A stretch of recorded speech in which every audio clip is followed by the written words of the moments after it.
Et on est là avec les moins de Ouais, 23 ans. Pourquoi? Ben parce qu'il faut savoir que officiellement, les moins de 23 ans n'existent pas. Nous avons des équipes nationales, moins 16, moins 18, moins 20, et puis on passe aux seniors. Sachant quand même que l'âge moyen pour accéder à l'équipe nationale est, je dis bien moyen, hein, en général de 23 ans ou parfois même plus. Il y a des joueurs évidemment comme Sam van Rossum qui ont commencé à 20 ans, mais l'âge moyen est à peu près de 23 ans. Donc nous avons pensé qu'il faut absolument développer un projet qui permette à ces joueurs, une fois qu'ils ont quitté l'équipe nationale des jeunes de moins de 20 ans, qu'on s'occupe d'eux, qu'on les prépare beaucoup mieux que ce qu'on fait ou ne fait pas d'ailleurs aujourd'hui, hein, en vue de l'équipe A. Ah, donc c'est un vrai tremplin pour accéder à l'équipe des Belgian Lions. C'est vraiment je crois que le but, c'est le but unique parce que ça ne sert à rien d'organiser des stages de moins de 23. On est dans le cadre de l'équipe nationale ici, donc c'est l'équipe nationale qui compte et rien d'autre. Si on n'a pas de joueurs capables d'accéder à cette équipe nationale, ben on n'a pas d'intérêt à organiser les stages non plus.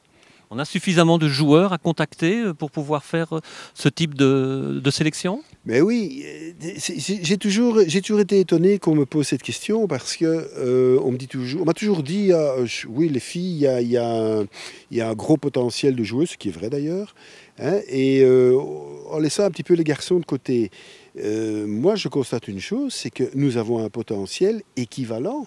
On a aussi bien chez les garçons que chez les filles, mais seulement, étant donné que, comme je disais tout à l'heure, il faut attendre beaucoup plus longtemps avant d'accéder à l'équipe A. Ben, il y a beaucoup de jeunes qui abandonnent plus vite dès qu'ils ont l'âge de 20 ans. Pourquoi? Parce qu'il n'y a pas de structure d'accueil. Oui, Jacques, est-ce que ce projet ne vient pas aussi au moment où les clubs belges retrouvent le goût, ou peut-être l'obligation, de s'occuper aussi des jeunes?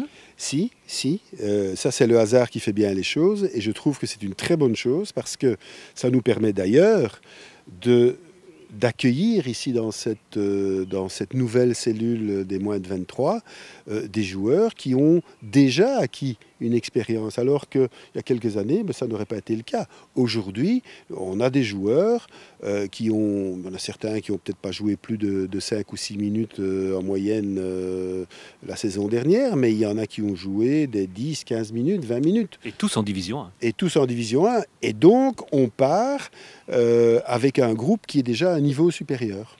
L'accueil du côté des joueurs, comme ça, il a été positif? Vous avez des refus? Oui, on a des refus, mais bon, c'est la première fois qu'on le fait de façon aussi structurée, donc c'est un peu normal.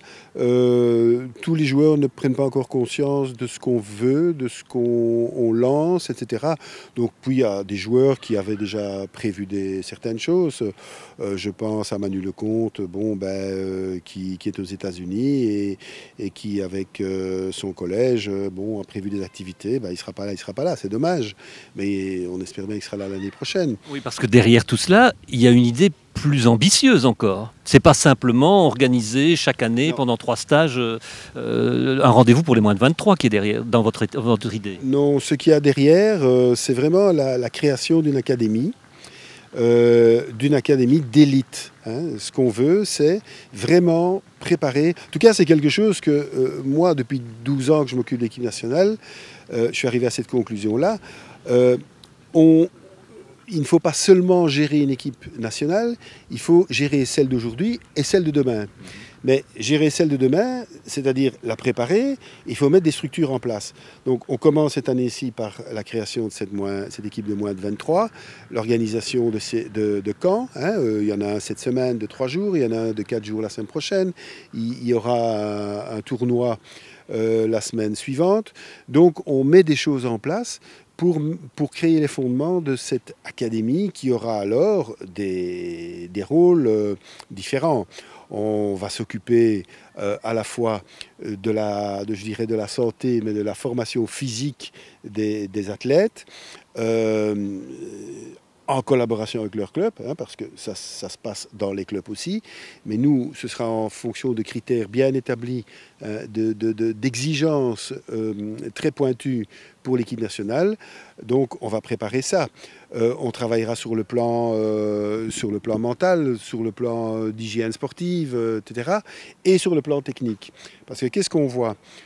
Si je prends, par exemple, l'équipe nationale d'il y a 10 ans, on avait peut-être dans l'équipe nationale, à ce moment-là, 4 joueurs, disons, qui avaient un niveau européen, un bon niveau européen. Mais c'est insuffisant quand on veut prester, si on veut se trouver de façon continue dans les 12 premières équipes européennes, on doit avoir au moins 12 joueurs de niveau européen. D'autant qu'ailleurs, on travaille. Hein. Ailleurs, on travaille. Ailleurs aussi, on avance. Quand je vois le niveau des athlètes physiques, hein, des autres équipes, je me dis parfois, mais voilà, on a du talent là, mais on est battu physiquement. Donc, il faut travailler ça. Techniquement, quand je vois ce que des grands joueurs peuvent faire, comparé aux nôtres qui sont déjà très bons, ben, on peut progresser. Donc, il faut travailler tout ça. Jacques, on sait que rien n'est simple malgré tout, d'autant qu'on a un pays avec des régimes linguistiques différents, donc pas mal de complications. Est-ce que c'est un objectif qui est vraiment imaginable dans un délai relativement court, ou bien est-ce que c'est encore une forme d'utopie? Non, franchement, il y a 2-3 ans, ben, ça aurait peut-être pu être qualifié d'utopie, mais plus aujourd'hui. On est quand même déjà beaucoup plus loin qu'on ne le dit pour le moment. Le projet existe, a déjà été présenté aux fédérations et accepté par les fédérations.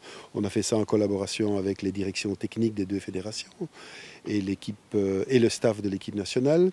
On a déjà présenté ça à l'ADEPS, au BLOSO, au Comité olympique. On est en train d'affiner les dernières pages du projet pour pouvoir l'officialiser, disons, et l'introduire officiellement cet été. Et le but, c'est vraiment de démarrer avant la fin de 2014, c'est-à-dire laisser passer la campagne ici qui est en cours, hein, les stages des moins de 23 et tout ça, c'est un préliminaire à cette académie qui fonctionnera l'année prochaine.